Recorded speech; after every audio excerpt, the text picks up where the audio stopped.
and a good Wednesday, I almost said morning, afternoon. Afternoon, Friday yeah. afternoon. We just crossed into afternoon, I guess you could technically say. Yes, and I got my day mixed up too because I'm thinking it's Ask Andrew Live on a Wednesday. This is Friday, by the way. I know, yeah, happy Friday Happy to you. Friday, Especially. yes, the end of the week. And we're doing another update in regards to the storm and severe weather potential that we could see as we head into this evening. It's good to be with you here. 12:05 on the clock, and I'm meteorologist Andrew Stutzke. I'm meteorologist Morgan Strackbein. I'm trying to pull up our, just in case we get anyone to pop in and say hi. So I have the stream up on Facebook. Of course, yeah, we've had a loud morning. It was my alarm clock multiple times.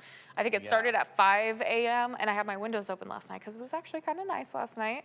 And I was like, I'll just wait until I hear the thunder because I know I'm going to wake up and then I'll shut that the window. So and then a loud strike near me in downtown Moline at 6 o'clock. That was like my actual alarm clock. It woke the entire house up. Everyone was shocked. Yeah, such an electrifying storm, and there's a possibility the newsroom will confirm this, but I was hearing in the editorial meeting this morning that the house fire in Bettendorf, I think it was, may have actually been started by lightning. That wouldn't surprise me. This morning, yeah, and we had more than 300 people on both sides of the river without power this morning as well, likely due to the lightning situation because I didn't really see any wind coming through with this, and we had no severe thunderstorm warnings this morning either, as we weren't really expecting any to begin with. It was just going to be your run-of-the-mill thunderstorms, but the rain, oh my goodness, did we have a lot of winners on this list. Oh yeah, lots of rain. And not only that, thinking about the second line we could see coming in later on this evening, it is going to be so nice to see, you know, the totals that we could potentially end up by tomorrow morning. This is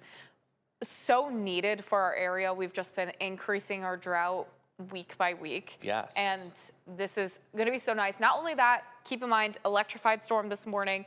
That's natural fertilizer. The lightning separates the nitrogen from the natural nitrogen from the atmosphere, and it allows a lot of that to fall down to the surface. Yeah. And it's natural fertilizer. So rain, the fact that we got lots of sunshine coming up for this weekend, I think things are going to start greening up soon. We were talking about that yesterday. It's like, are we going to see that really rapid green up now thanks to this? So I'm really curious to see what it looks like, you know, after the weekend. I know, especially next week with how nice it's going to be. I'm going to have to go on a walk on Monday and just be like, do I see any buds? Signs of life? Yeah. No more dead grass? Yeah, that would be nice to see. So there's the rainfall totals on your left. We'll update that again this afternoon because this was as of 8:30 this morning. Some of you, especially east of the Quad Cities, were still getting rained on, including Princeton. But it looks like the overall winner from this event was Muscatine, coming in at an impressive 1.5 inches worth of rain. And we had a lot of other hometowns either hit an inch or get more than an inch. This is going to be so helpful. And it also means when we get into the 70s this afternoon, and the 70s Monday and Tuesday, we're not going to have to worry about fires burning everywhere because we finally had rain for once. So it helps on many fronts. It does. Finally, we won't be advertising, you know, please don't have any outdoor fires. Now we actually have some moisture in the ground, finally. Thank goodness. So again, we'll get that updated this afternoon, probably push that out on social a little bit later. What's the current state of affairs? We still have some rain to the north of the Quad Cities and a lot of cloud cover to get through. But in terms of the heaviest rain, that's out of here for now. The thunderstorm activity is gone. What we've got are these leftover showers.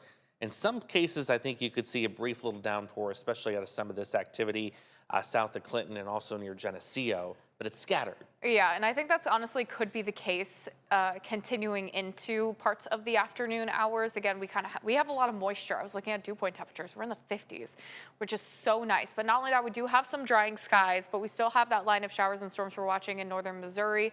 Again, the environment could still support it, but I will say where you do see the heaviest clouds or where we are seeing more of that rainfall, which is kind of now north of I-80, that's actually that warm front that's passing through right now. Where you do see some clearing clouds south of it, that's south of that warm front, and then that cold front is going to be part 2, which is still well off to our west, and that's going to be the one to watch for our better chance for some severe, and you can see it actually very starkly on this map too, where that cold front is. It's actually from Omaha to Hayes, I believe, is where that cold front is actually starting to push in through. Yeah, amazing how sharp the edge of that cloud is ahead of it. And like Morgan said, you can see the showers streaming up ahead of the feature That's the moisture content being fed into the system as well. So we're getting some instability, but again, I want to stress this is not an instability-driven event for us here in the Quad Cities. This is a wind-driven event in terms of the wind shear and the jet stream that's going to do its magic. Where are we at? See, we're in the 60s now, Yeah. so you know, a good bet that we're going to get the 70s this afternoon. It's already 70 in Oskaloosa. Ooh. And that air mass is going to be spreading in our direction. So not only is it one of the warmer days, but this will be one of our first humid days of the year. Which I am excited about. My nose has been so Yeah. dry, my sinuses. I just want to go outside and like breathe in the humidity, try to get some moisture in my respiratory system. Yeah, your skin. I Yes, think our skin is my ready for some skin. moisture. I'm really excited for it. We are so ready to go. We got an update from the Storm Prediction Center right about 10:30, and you saw that if you were watching GMQC at 11, but in case you missed it, not really any change. We're still seeing the 2 out of 5 here in place over top of the Quad Cities, looking like it's no change here whatsoever. We're still concerned about the isolated intense wind gusts, some hail. There also is still a threat of an isolated quick spin-up tornado. As Morgan showed you yesterday, also during the 11, we got this change with this 2 out of 5 in place for the Quad Cities and to the west and the northwest. That's where you have a little bit better dynamic to potentially get one of those to take off. And we've also been showing you a new product too that we're introducing this spring season called the potential tornado intensity, or they're referred to as SIGs, conditional intensity guidance. And it shows that even if we were to get a tornado today, it's not a strong tornado day. Yeah, it's not, again, when we're talking about an EF0 to EF1, these are tornadoes that could cause power outages. Again, it's just about kind of like the same deal of seeing a line of gusty winds with some of our squall lines that we see through here. So it's not anything that's going to cause tons of damage. But again, you got to think about paths of tornadoes. These are very isolated paths. So we could get, you know, a quick little spin up. Usually they don't last very long on the ground. So again, that's why our main concern with this line later on is definitely going to be wind and hail, but we just can't rule out the possibility of a quick spin up later on. Yeah, and you're right about the wind. I mean, there is a 2 out of 5 for the whole region for wind today. Those maximum wind gusts would be 60 miles an hour. The hail threat is more elevated. It's kind of in the same area where the tornado threat is, a little further north and west, and the max size there would be quarter size. What we've been talking about this morning is the possibility of 2 different scenarios. So we've got another run of future track that's come in here, likely in the last couple of hours, and there'll be another one probably as soon as we're done here. But we've been watching to see, can we get a scenario where we get some scattered storms to develop early this evening to the southwest of us, and then move in and cause a severe weather threat. And it looks like the newer model here, which we got the latest one anyway, still doesn't have that. It still has this evening dry, and then it has us waiting for the main line of storms to come in closer to midnight. Yeah, and with that scenario being the case, it kind of, for me, that would kind of take away too much from the low-end tornado threat. That would take a little bit more away from the hail threat too. That would kind of turn this mainly into kind of what we saw this morning, but maybe a little more chance of those gusty winds, just because this is coming along a cold front, which kind of makes that a little more of that linear passage, and we can get some of that mixing from the upper level winds to kind of push down some of those gustier conditions for us here. I'll back you up to the other model that we had this morning because it shows the other scenario that I was talking about, another possibility. Though it appears with each new run, we're kind of seeing that second scenario really decrease in terms of the potential of seeing it.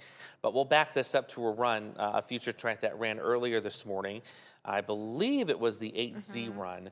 And what it showed was this scenario here of these scattered thunderstorms moving up from parts of northeast Missouri and then working in here ahead of the main line. If that were to occur, yes, there is some severe potential with that because it does still have some energy left over from the daytime heating that it could work with, not to mention the warm front that's also sitting across the region too. But again, this is a scenario that seems to be less likely the way things are shaping up right now. It's still a possibility, but we're more honed in on the scenario that Morgan was showing during the 11 where you get that line moving in, you know, closer to midnight. The question, like you said, how strong is that line by the time it gets here? Because we're talking late at night.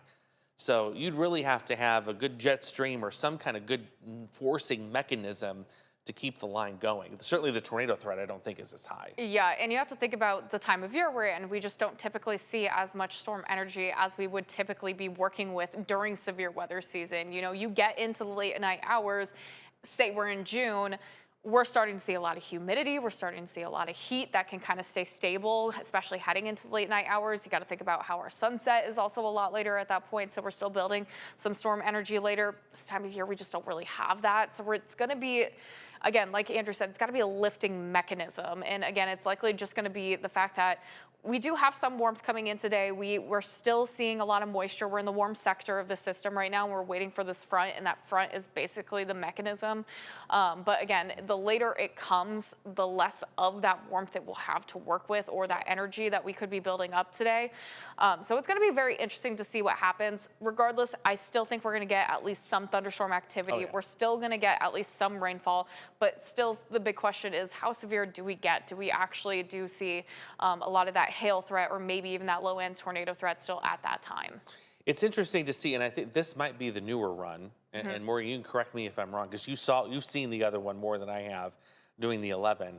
But it tries, you can see kind of like 3, 4 o'clock, it tries to pop off some activity there near Burlington, but it just kind of falls apart as it works to the northeast. Yeah, and all yesterday afternoon, kind of what you saw, or you were showing this morning with that little kind of pocket that was kind of trying to come in during dinner time. That was kind of popping up a little bit more yesterday too. Placement was still up in the air during yesterday, but still seeing it kind of near the Quad Cities a lot too.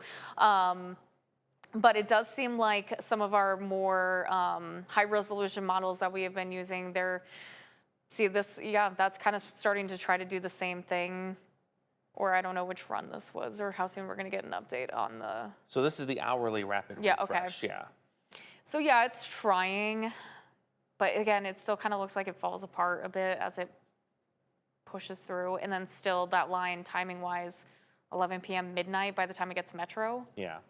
So the timing's consistent on the line. Yeah. The line's going to be late tonight. What's not consistent is, do we get anything like this here to form ahead of it? Which would honestly take away some of that energy even more so. If we do get anything in that early evening, then that secondary line might have even less to work with if we do get anything to pop up.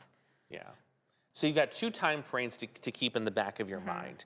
Obviously, we'll be on the air. Chief Meteorologist James Zahara will for the current at 4. Oh, yeah. If you're watching the newscast, whether it's streaming or on TV, and James has the radar up between, say, the 4, the 5, and the 6, and there's nothing going on, especially by the end of the 6, in terms of development to the southwest, I think it's safe to say that scenario, we can toss that out. And you're going to be basically waiting for that late line to come in, which, again, good news, because I know that we got a ton of rain this morning. You have to think about, we still have a lot of dry ground. We're just now kind of really thawing out, and so the ground can get overwhelmed. I did see that we had that precipitation discussion this morning from the National Weather Service, and maybe could see if we do get some heavier pockets of rain tonight with that second line. The good news is people aren't going to be out on the roads at that point, so we're not going to be too concerned about, any flash flood threat to us, at least. There could be some, big puddles, but luckily, again, this line pushing in by midnight, out of here by early tomorrow morning. Luckily, by tomorrow morning, everything should be pretty nice. Yeah, no problems expected tomorrow, and really the rest of the weekend looks quiet too. In terms of any storm threat.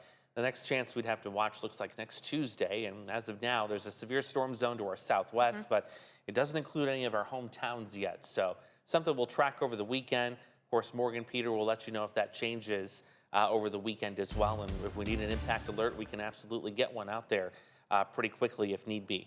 But that's the current state of affairs right now. Again, we're watching that time frame between roughly 4 and 7, and then if nothing happens between that time frame, we're not looking at any storms basically until we get close to midnight. Yeah.